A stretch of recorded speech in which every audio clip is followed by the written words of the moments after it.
요한복음 16장 16절에서 24절의 말씀 우리 한 목소리로 함께 읽겠습니다.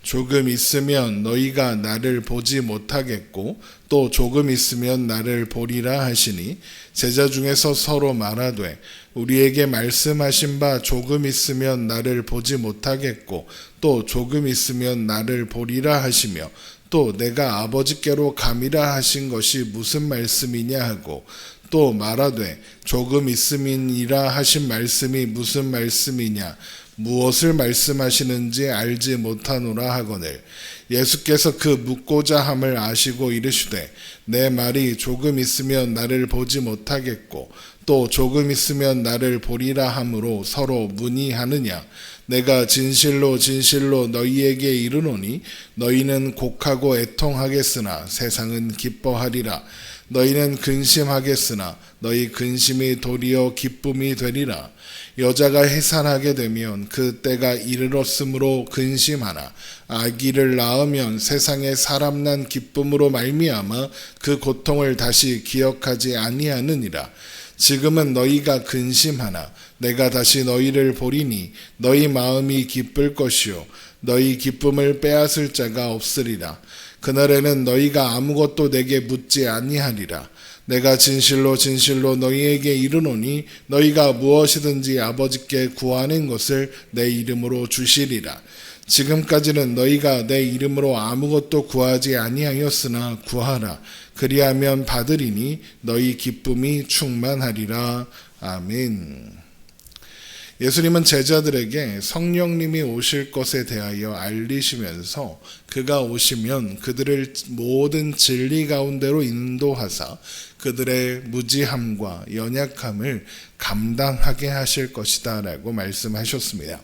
그래서 지금은 비록 예수님의 말씀을 제대로 이해하지 못하고 또 감당하지 못하지만 성부 성자 하나님과 온전한 연합 가운데 계시는 성령님께서 그들과 함께 하시고 또 진리로 가르치셔서 능히 감당하게 하실 겁니다. 그렇기 때문에 제자들은 조금 후에 있을 예수님의 부재를 염려하거나 두려워할 필요가 없습니다. 얼마 뒤에 있을 예수님의 떠나심은 그분의 부재를 의미하는 것이 아니기 때문입니다. 성부 성자 하나님과 온전한 연합 가운데 계시는 성령님께서 오셔서 그들과 함께 하실 것이기 때문입니다. 또한 그런 성령님께서 오셔서 그들과 함께 계신다는 것은 예수님도 그들과 함께 그것도 영원히 함께 계신다는 의미이기 때문에 그렇습니다. 그래서 예수님은 제자들에게 이런 말씀을 하시는 겁니다. 요한복음 16장 16절입니다. 조금 있으면 너희가 나를 보지 못하겠고 또 조금 있으면 나를 보리라 하시니 조금 있으면 보지 못한다 라고 하신 것은 예수님의 십자가와 부활 후에 있을 승천을 가리키는 것이고 조금 있으면 나를 보리라 하신 것은 이제 오실 성령님으로 말미암아 보게 되는 것을 가리킵니다. 그러나 예수님의 말씀하셨던 것처럼 제자들은 이런 예수님의 말씀을 이해하지도 감당하지도 못하고 설왕설래할 뿐입니다. 요한복음 16장 17절입니다. 제자 중에서 서로 말하되 우리에게 말씀하신 바 조금 있으면 나를 보지 못하겠고 또 조금 있으면 나를 보리라 하시며 또 내가 아버지께로 감이라 하신 것이 무슨 말씀이냐 하고 또 말하되 조금 있으면이라 하신 말씀이 무슨 말씀이냐 무엇을 말씀하시는지 알지 못하노라 하거늘 설왕설래하고 있죠. 예수님은 이런 제자들의 마음을 아십니다. 그래서 다시 한번 이제 있을 일들을 알려주십니다. 제일 먼저 알려주신 것은 조금 후에 있을 예수님의 죽음에 관한 것이었습니다. 요한복음 16장 19절입니다. 예수께서 그 묻고자 하심을 아시고 이르시되 내 말이 조금 있으면 나를 보지 못하겠고 또 조금 있으면 나를 보리라 함으로 서로 문의하느냐 내가 진실로 진실로 너희에게 이르노니 너희는 곡하고 애통하겠으나 세상은 기뻐하리라 너희는 근심하겠으나 너희 근심이 도리어 기쁨이 되리라. 제자들은 곡하고 애통하겠으나 세상은 기뻐할 일 그 일로 제자들은 근심하겠으나 그 근심이 도리어 기쁨이 될 일이 무엇이겠습니까?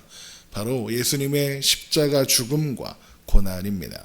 예수님을 미워하는 세상은 예수님께서 죽으실 때에 기뻐할 겁니다. 제자들은 곡하며 애통해하고 근심하겠죠. 그러나 그 십자가는 결국 제자들에게는 기쁨의 원천이 될 겁니다. 예수님의 죽음은 죽음으로 끝나지 않고 반드시 부활로 연결될 일이니까요.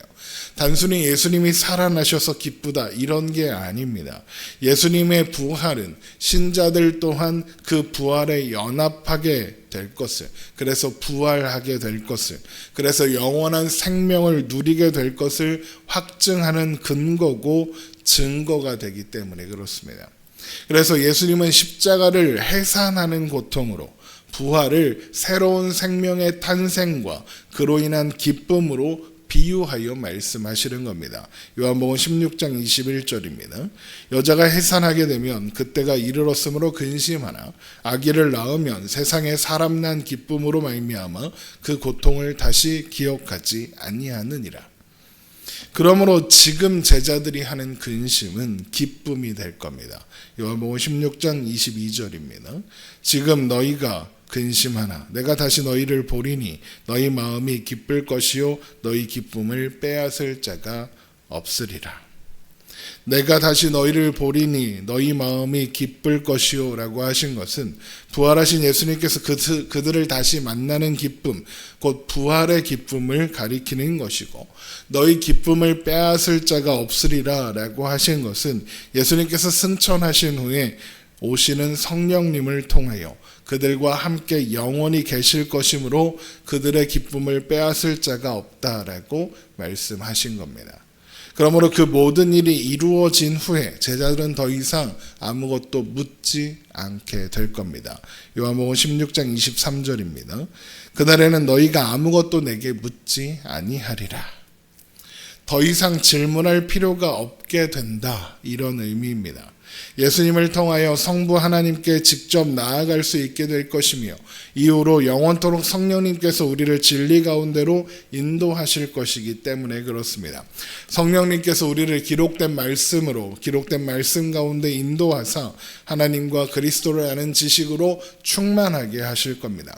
그러므로 성령 충만한 사람, 그래서 말씀으로 충만한 사람은 질문이 없습니다. 이 말은 궁금한 것이 없어진다, 그런 의미가 아닙니다.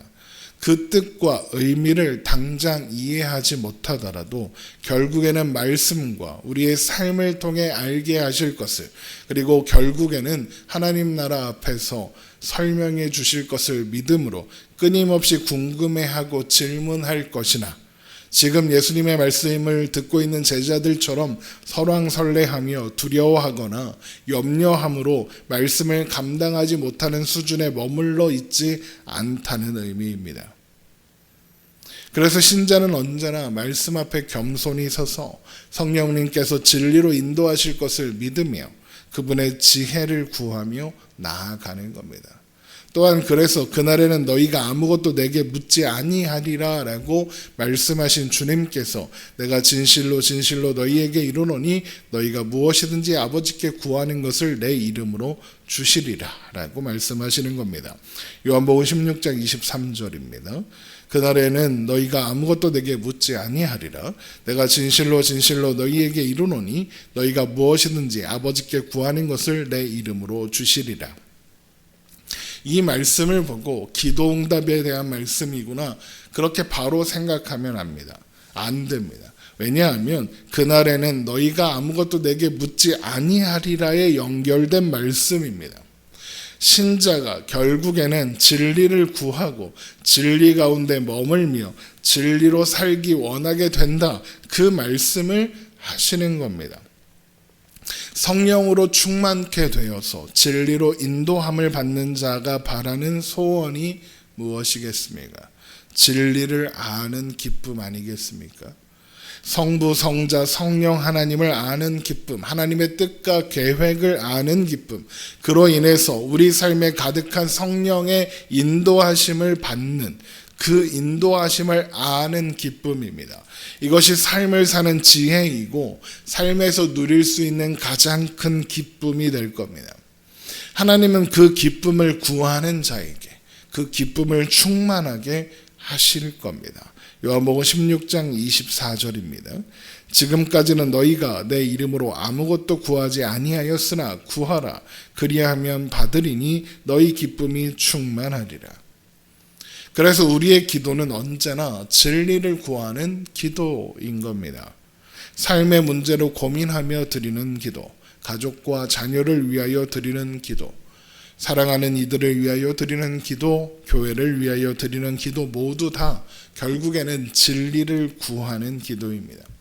왜 삶의 문제를 하나님 앞에 쏟아놓는 것이 진리를 구하는 기도일까? 왜 타인을 위하여 하는 기도가 진리를 구하는 기도가 될까? 그 답은 그날에는 너희가 아무것도 내게 묻지 아니하리라 라고 하신 말씀에 있는 겁니다. 주님은 우리에게 진리를 알지니 진리가 너희를 자유롭게 할 것이다 라고 말씀하셨습니다. 성령의 충만함을 받아 말씀으로 충만한 사람, 그래서 진리로 인도함을 받는 자에게는 자유가 있습니다. 우리가 삶의 문제로 기도하는 이유가 무엇입니까? 삶의 문제로 인한 염려로부터 자유를 얻기 위해서입니다. 우리가 가족과 자녀들을 위해서 기도하는 이유가 무엇입니까? 그들에 대한 염려로부터 자유하기 위해서입니다. 그런 염려로부터 어떻게 자유할 수 있을까요? 쉽게 삶의 문제가 해결되면, 가족과 자녀가 속썩이지 않고 문제없이 잘 살면 자유해질 거다, 걱정 안 할 수 있을 거다라고 생각할 겁니다. 그렇지 않습니다. 우리가 이 세상에 속하여 사는 한 삶의 문제는 계속될 것이고 당연히 사랑하는 사람들의 문제도 계속될 겁니다. 걱정 없이 사는 삶은 오지 않습니다. 문제 해결에 초점을 두면 자유는 영원히 없습니다. 그런데 진리를 알면 자유해집니다. 이 세상이 왜 이런지 그 이유를 알고 하나님은 그런 세상에 어떤 마음과 어떤 계획을 가지고 계시는지 알면, 또한 하나님은 왜 그런 마음과 계획을 가지셨는가를 알면, 그래서 주신 해결책이 무엇인지 알면, 그 해결책은 예수 그리스도시죠. 그걸 알면 자유를 얻을 수 있습니다. 이해할 수 없어도 이해할 수 있고 감당할 수 없어도 감당할 수 있게 되는 겁니다. 하나님의 주권과 경륜과 섭리를 알고 또한 믿으면 그렇게 되는 겁니다. 그게 성령님이 오셔서 우리에게 이루시는 일이고 성령 충만한 사람이 누리게 되는 기쁨이고 자유이며 평안인 겁니다. 이 기쁨은 그 누구도 빼앗을 수 없습니다. 그러므로 여러분 그 기쁨을 구하십시오. 진리를 구하십시오. 내가 진실로 진실로 너희에게 이르노니 너희가 무엇이든지 아버지께 구하는 것을 내 이름으로 주시리라 약속하셨습니다.